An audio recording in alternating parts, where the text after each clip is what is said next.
Estamos conversando sobre el engagement, que significa en español compromiso. Cómo usted se compromete afectivamente con su trabajo, sobre todo en estos tiempos donde muchísimas personas tienen unas preocupaciones, digamos, en el plano social que nos hacen pensar justamente, bueno, pero ¿cuán comprometido puedo estar quizás?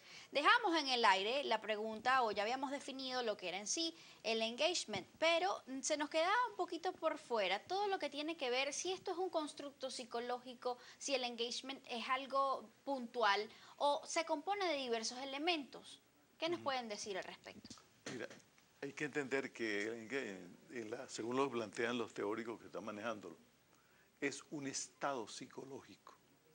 Estado psicológico, y como tal, estado psicológico implica una situación de la psiqui, que es un constructo teórico, pero a ese constructo teórico hay que hacerle un conjunto o proponerle o manejarle un conjunto con las tecnologías necesarias para que se instalen los elementos que permitan hablar de ese bendito estado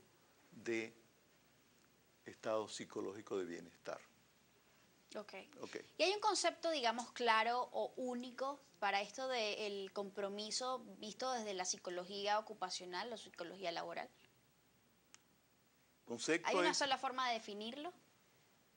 No. En psicología nunca hay una sola forma de definir las cosas, precisamente porque cada uno de estos teóricos pues plantea su mejor forma de entenderlo. ¿Qué es lo que hacemos cuando tratamos de aterrizar los conceptos? Es convertirlos en técnicas aplicables, es convertirlos en cosas que en la cotidianidad puedan ser utilizadas para lograr ese bienestar al que Pero es nos además estamos un término refiriendo. novedoso, ¿no? Relativamente. No necesariamente, Ok. es decir, como lo comentaba el profesor, pues son una especie de modas, ¿ok? Cuando en los inicios se hablaba de eliminar el estrés, por ejemplo, de alguna forma, lo que pasa es que estaba planteado de una forma negativa. Ahora lo que intentamos es no solamente plantearlo de forma positiva, es decir, no nos referimos solamente al estrés, nos referimos a la amplitud de causas de ese estrés, tomando en cuenta necesidades particulares, volviéndolas comunitarias, volviéndolas del entorno en el que la persona está cuando se dirige a una situación laboral. No es necesariamente novedoso, lo que sí es adaptado a lo que se nos está presentando en estos tiempos. Profesor, entonces un poco para aclarar, el engagement o compromiso define lo que es quizás un funcionamiento óptimo de una organización o de un trabajador. Sí, son propuestas, sí, son teorías que proponen un desideratum de lo que debe ser una organización, o sea, hacia dónde debe ir. Entonces, así como la psicología ha avanzado en el campo organizacional y está yendo desde, por ejemplo, la preocupación, antes era por la estructura, tener una estructura bien diseñada, ahora no. Lo que interesa ahora son las redes emocionales y sociales que se creen dentro de la organización. Anteriormente lo que interesaba era la productividad y el costo de la producción. Ahora lo que interesa es de qué forma, con el mismo costo y con la tranquilidad o satisfacción del ser humano que lo ejecuta, se logra. Hay un cambio. Okay. Ahora, cada uno de esos cambios, por muy sencillo que sea, implica un desarrollo conceptual. ¿Por qué se hace eso y para qué se hace? Tenemos alguna participación, profesor, a través del Twitter, pero antes de eso quisiera que brevemente definieran cuáles son las características de una organización que se llame comprometida o engaged. Bueno, tomando incluso el ejemplo que el profesor da acerca de la estructura, cuando la organización está comprometida con el empleado, en este caso, a esa estructura, yo le podría agregar que cuando existe, digamos, una vacante, en lugar de buscar la persona afuera, yo voy a tomar en cuenta el compromiso que han demostrado mis empleados, la forma en que se han desarrollado, Darle las mérito, habilidades quizás. que ellos han demostrado a lo largo de su trabajo y les voy a dar una primera oportunidad. Si yo en lugar de hacer, eso sería una empresa engage. Si yo en lugar de hacer eso busco al empleado de una vez afuera, pues inmediatamente estoy creando una situación de malestar en donde una persona que se considere preparada para ocupar ese lugar, pues no le estoy dando la oportunidad. Porque quizás se ve como que si se menosprecia al trabajador. Correcto. Las habilidades. Ahora, ¿cómo se ve entonces, cómo se caracteriza, profesor, un empleado comprometido? ¿Cómo se ve? ¿Cuáles son, digamos, los síntomas que nos hacen ver que, bueno, esta persona definitivamente tiene un alto nivel de compromiso? Eso es para mí complicado. Primero porque hay una especie, siempre en el ser humano está buscando las maneras de, obvio, verse mejor. Entonces, cuando uno quiere verse mejor, habla de deseabilidad. ¿Cómo quisieran que vieran a mí? Una especie de Superman mezclado con una cantidad de figuras actualizadas y un actor de cine. Eso es lo que yo voy a decir. Pero eso no es así. La gente te ve como tú eres. Entonces, esa diferencia entre lo que yo quiero que me vean y como soy, hay que buscar un mecanismo más o menos objetivo que me diga a mí un dato referencial en torno a un asunto. Por ejemplo, yo comprendo dos cosas importantes a nivel del campo actual, porque en la forma clásica lo que importaba era la misión, que es el producto. Y en la actualidad lo que interesa es la visión, o sea, para dónde se proyecta la organización. Entonces, hay una medida ahí de entender si la gente está o no. ¿Con qué estás tú comprometida? ¿Con el producto o con el sentido fundamental? Porque ese sentido fundamental tiene que ver algo con una cosa muy importante a nivel de cualquier organización conocida, que es el público. Ustedes tienen un público. Tú haces todo lo que tú haces aquí porque tienes un público, gente que te está viendo regularmente. Tú debes a eso un respeto. En la medida en que tú te identifiques con ese público, vas a hacer las cosas más adecuadas y vas a cumplir la misión de la institución en la cual está. Entonces, cuando tengas esos elementos, tú puedes ir diciendo, yo tengo una persona con grado importante de compromiso porque actúa con vigor. Tú dices, bueno, ¿y cómo se ve el vigor? Lo pones a hacer pulso.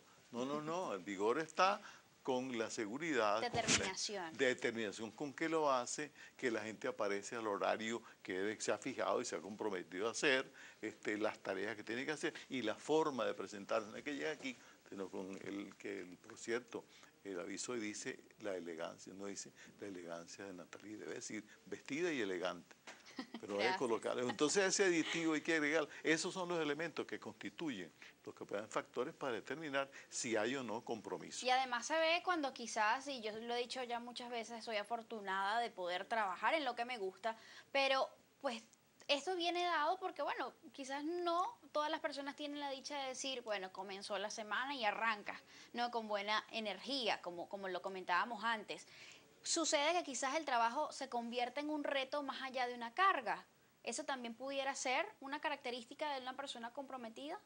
Sí, lo que comentaba el profesor tiene que ver con la actitud con la que yo me dirijo al trabajo. Independientemente de lo que yo esté haciendo, la actitud con la que lo haga va a tener una repercusión tanto en mí como persona, como en las personas que me rodean. Entonces allí yo estaría colaborando con, por ejemplo, con el trabajo en equipo a través de una actitud positiva, de una actitud que refleje mi nivel de compromiso. Muy pocas personas tienen, digamos, la bendición de tener el trabajo que desean, de tener su trabajo soñado. Pero entonces allí podríamos preguntarnos, si no tengo el trabajo soñado, ¿cómo hago para tener la actitud positiva ante este trabajo que no es exactamente lo que deseo?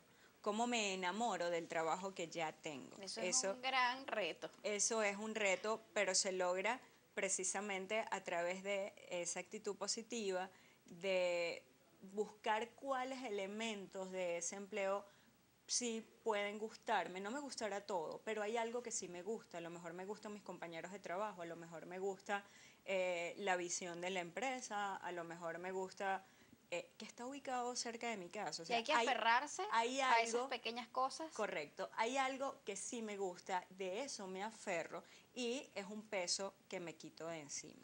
Antes de ahondar un poco más acerca de, bueno, cómo hacemos para sentirnos felices con nuestro trabajo, a pesar de que estemos haciendo no exactamente lo que querramos, vamos a leer algunos comentarios que nos llegan a través del Twitter, @solucionesgb. Recuerden, amigos, hoy el hashtag o la etiqueta que utilizamos, soluciones laborales. Nos dice, por ejemplo, muchísimas personas, y hablando a propósito de, bueno, ¿qué limita a una persona para tener compromiso con lo que hace?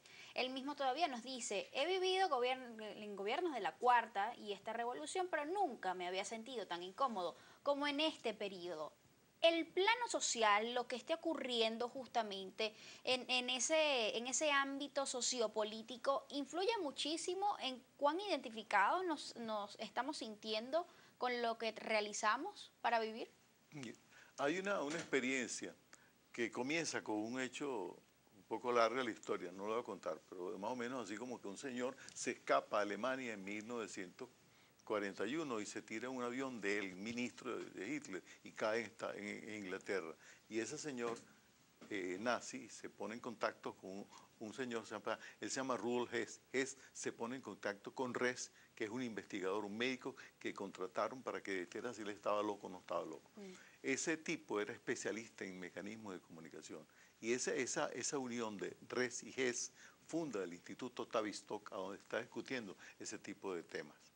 Y el Tavistock comienza a producir conocimiento para decir que es necesario buscar mecanismos para modelar desde el punto de vista de una socialización determinada el comportamiento del ser humano, trabajador o no trabajador. Entonces, ese tipo de sueño es homérico casi, una cosa de la Ilíada, de los griegos. Toda la vida ha estado la gente buscando cómo hacer que la gente se uniformice. Y eso no puede ser. Eso no pasa para ningún lado. Está visto, sigue funcionando con sus errores y sus éxitos relativos en todo caso. Entonces, lo concreto es que el ser vive de una u otra forma sometido a la presión de un conjunto de informaciones que él quiera o no quiera recibir, las va a recibir. Porque aunque no la quiera, la va a tener encima. Somos seres sociales. Como seres sociales, seres integrados, pero totales. Y máximo ahora que uno no quiere y donde se levante en la mañana, ¡pi!, se despierta el aparatico, el carrizo, lo despierta uno y un aviso de un periódico fulano de tal. Es imposible que eso nos afecte, pero sí es posible manejarlo para que entonces tampoco influya de manera determinante en el ámbito laboral. De cómo hacerlo vamos también a hablar al regreso, profesor. Tenemos que hacer una nueva pausa, amigos. Al regreso también seguimos entonces leyendo los comentarios y las preguntas que nos llegan a través de nuestra cuenta en Twitter. Cuéntenos, ¿qué cree usted que nos limita muchísimas veces para desarrollar ese compromiso con el trabajo que realizamos? Ya venimos.